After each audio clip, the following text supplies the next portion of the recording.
Hello दोस्तों, राधे राधे। स्वागत है आपका हमारे चैनल में।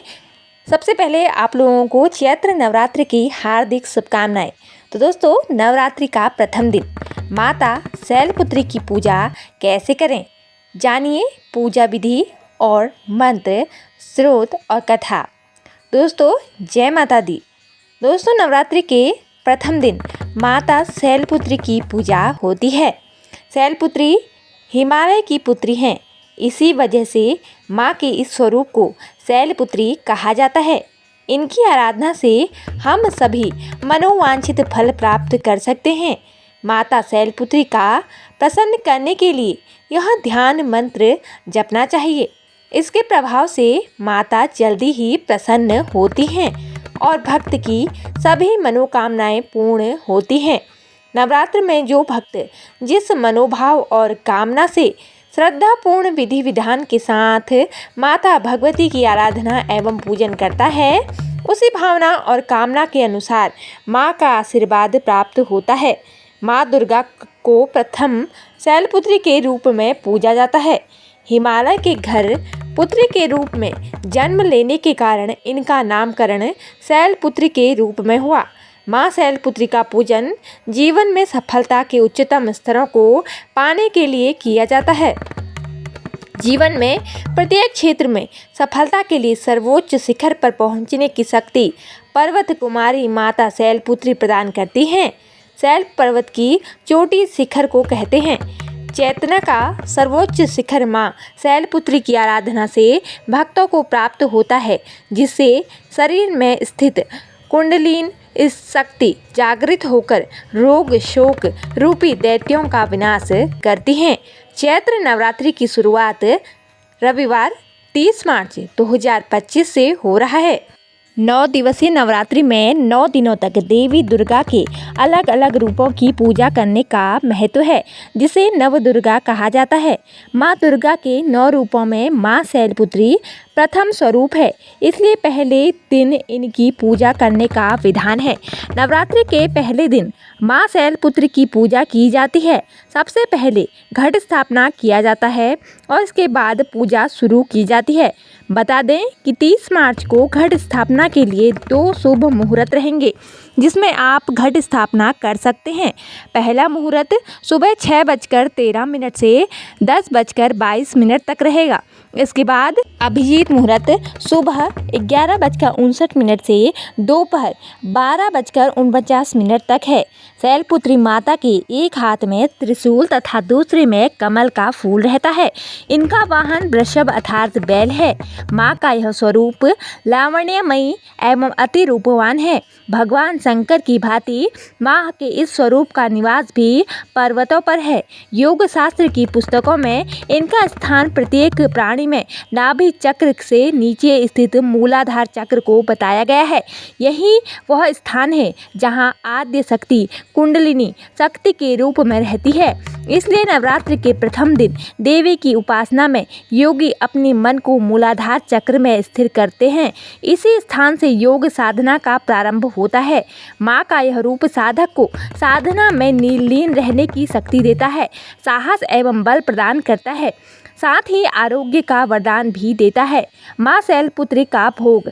माँ शैलपुत्री को सफ़ेद एवं लाल रंग की वस्तुएं बहुत पसंद हैं, इसलिए नवरात्र के प्रथम दिन इस स्वरूप के समक्ष सफ़ेद या लाल रंग के पुष्प अर्पित कर लाल सिंदूर लगाएं।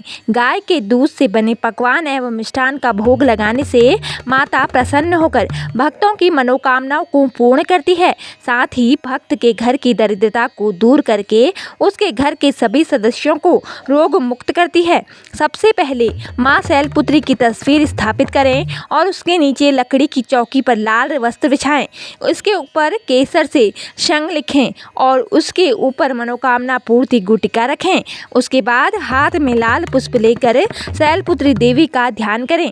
नवरात्र में 9 दिन व्रत रखकर माता की पूजा भक्ति के साथ की जाती है। ऐसा इसलिए क्योंकि कुछ नवरात्र में सिर्फ पहला और आखिरी व्रत रखते हैं।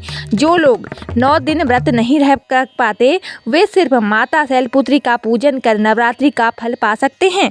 पहले दिन माँ शैलपुत्री की पूजा पूरे विधि विधान से करने के लिए सबसे पहले उस जगह को पहले साफ करें और उस लकड़ी के एक पाटे पर माँ शैलपुत्री की तस्वीर रखें।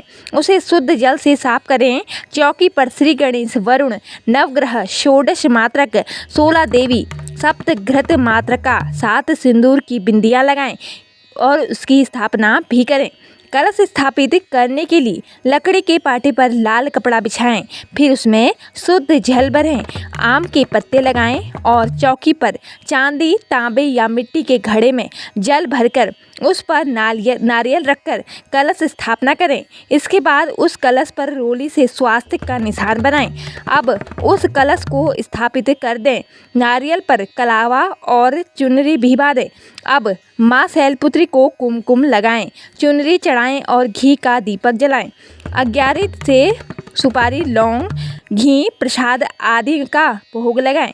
इसके बाद व्रत पूजन का संकल्प लें और वैदिक एवं सप्तशती मंत्रों द्वारा माँ शैलपुत्री सहित समस्त स्थापित देवी देवताओं की षोडशोपचार पूजा करें।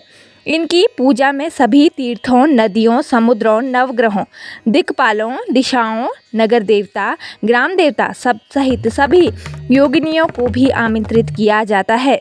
माँ शैलपुत्री की कथा पढ़ें, साथ ही माँ शैलपुत्री के मंत्र का उच्चारण भी करें। मंत्र इस प्रकार है: ओम ऐं ह्रीं क्लीं चामुंडाय विच्चे, ओम श्री शैलपुत्री देव्याय नमः। मंत्र के साथ ही हाथ के पुष्प मनोकामना कुटिका एवं माँ के तस्वीर के ऊपर छोड़ दें। इसके बाद प्रसाद अर्पित करें तथा माँ शैलपुत्री के मंत्र का जाप करें। इस मंत्र का जप कम से कम 108 बार करना उचित माना गया है। मंत्र: ओम शं शैलपुत्री देव्ये नमः। मंत्र संख्या पूर्ण होने के बाद माँ दुर्गा के चरणों में अपनी मनोकामना व्यक्त करके माँ से प्रार्थना करें तथा आरती एवं कीर्तन करें। मंत्र के साथ ही हाथ के पुष्प मनोकामना गुटिका एवं माँ के तस्वीर के ऊपर छोड़ दें। इसके बाद भोग अर्पित करें तथा माँ शैलपुत्री के मंत्र का जाप करें। यह जप कम से कम 108 होना चाहिए। ध्यान मंत्र: वंदे वांछित लाभाय चंद्रार्धकृत शेखरां वृषारूढ़ा शूलधरां शैलपुत्री यशस्विनीम्। अर्थात देवी वृषभ पर विराजित हैं। शैलपुत्री के दाहिने हाथ में त्रिशूल है और बाएं हाथ में कमल पुष्प सुशोभित है। यही नवदुर्गाओं में सर्वप्रथम दुर्गा है। नवरात्रि के प्रथम दिन देवी उपासना के अंतर्गत शैलपुत्री का पूजन करना चाहिए। श्रोत पाठ: प्रथम दुर्गा त्वहिं भवसागरः तारिणीं धन ऐश्वर्यदायिनी शैलपुत्री प्रणामाभ्यां। त्रिलोचननी त्वहिं परमानंदं प्रदीयमान सौभाग्यारोग्यं दायिनी शैलपुत्री प्रणामाभ्यां। चराचरेश्वरी त्वहिं महामोहं विनाशिन मुक्तिभुक्तिदायिनी शैलपुत्री प्रणायाम। इस तरह से देवी शैलपुत्री के स्रोत का पाठ भी करें। माँ शैलपुत्री साधना मंत्र: शैलपुत्री देवी प्रथम दुर्गा स्वरूप है। उनकी उपासना के लिए साधक इस मंत्र का जाप नवरात्रि के प्रथम दिन में कर सकते हैं। तो दोस्तों, आइए आप सुनते हैं प्रथम दिन की माँ शैलपुत्री की कथा। देवी के 9 रूप होते हैं। दुर्गा जी पहले स्वरूप में शैलपुत्री के नाम से जानी जाती हैं। ये ही नवदुर्गाओं में सर्वप्रथम दुर्गा है। पर्वतराज हिमालय के घर पुत्री रूप में उत्पन्न होने के कारण इनका नाम शैलपुत्री पड़ा। नवरात्रि पूजन में प्रथम दिवस इन्हीं की पूजा और उपासना की जाती है। इस प्रथम दिन की उपासना में योगी अपने मन को मूलाधार चक्र में स्थित करते हैं। यहीं से उनकी योग साधना का प्रारंभ होता है। एक बार प्रजापति दक्ष ने एक बहुत बड़ा यज्ञ किया। इसमें उन्होंने सारे देवताओं को अपना अपना यज्ञ भाग प्राप्त करने के लिए निमंत्रित किया, किंतु शंकर जी को उन्होंने इस यज्ञ में निमंत्रित नहीं किया। सती ने जब सुना कि उनके पिता एक अत्यंत विशाल यज्ञ का अनुष्ठान कर रहे हैं, तब वहां जाने के लिए उनका मन व्याकुल हो उठा। अब जाने से रोका था महादेव ने। अपनी यह इच्छा उन्होंने शंकर जी को बताई। सारी बातों पर विचार विमर्श करने के बाद उन्होंने कहा, प्रजापति दक्ष किसी कारणवश हमसे रुष्ट हैं। हमने यज्ञ में उन्होंने सारे देवताओं को निमंत्रित किया है, उनके यज्ञ भाग में भी उन्हें समर्पित किए हैं, किंतु हमें जानबूझकर नहीं बुलाया है, कोई सूचना तक नहीं भेजी है। ऐसी स्थिति में तुम्हारा वहां जाना किस प्रकार भी श्रेयकर नहीं होगा। शंकर जी के इस उपदेश से सती का प्रबोध नहीं हुआ। पिता का यज्ञ देखने वहां जाकर माता और बहनों से मिलने की उनकी व्याकुलता किसी प्रकार से भी कम न हो सकी। उनका प्रबल आग्रह देखकर भगवान शंकर जी ने उन्हें वहां जाने की अनुमति दे दी। किसी ने नहीं की प्रेम से बात। सती ने पिता के घर पहुंचकर देखा कि कोई भी उनसे आदर और प्रेम के साथ बातचीत नहीं कर रहा है। सारे लोग मुंह फेरे हुए हैं, लेकिन उनकी माता ने स्नेह से उन्हें गले लगाया। बहनों की बातों में व्यंग और उपहास के भाव भरे हुए थे। परिजनों के इस व्यवहार से उनके मन को बहुत क्लेश पहुंचा। उन्होंने यह भी देखा कि वहाँ चतुर्दिक भगवान शंकर जी के प्रति तिरस्कार का भाव भरा हुआ है। दक्ष ने उनके प्रति कुछ अपमानजनक वचन भी कहे। यह सब देखकर सती का हृदय क्षोभ, ग्लानि और क्रोध से संतप्त हो उठा। उन्होंने सोचा, भगवान शंकर जी की बात न मान, यहाँ आकर मैंने बहुत बड़ी गलती की है।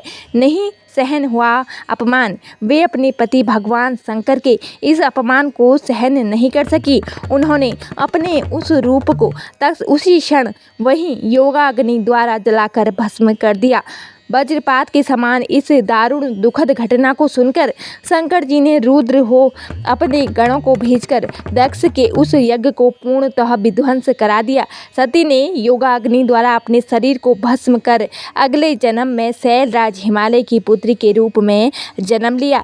इस बार वे शैलपुत्री नाम से विख्यात हुई। पार्वती, हेमवती भी उन्हीं के नाम हैं।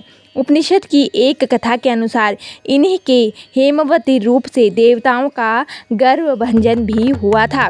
तो दोस्तों, आपको कैसी लगी हमारी जानकारी कमेंट करके ज़रूर बताएं और ऐसी आध्यात्मिक और ज्ञानवर्धक कहानियाँ एवं जानकारियाँ प्राप्त करने के लिए हमारे चैनल को सब्सक्राइब जरूर करें। धन्यवाद। जय माता दी।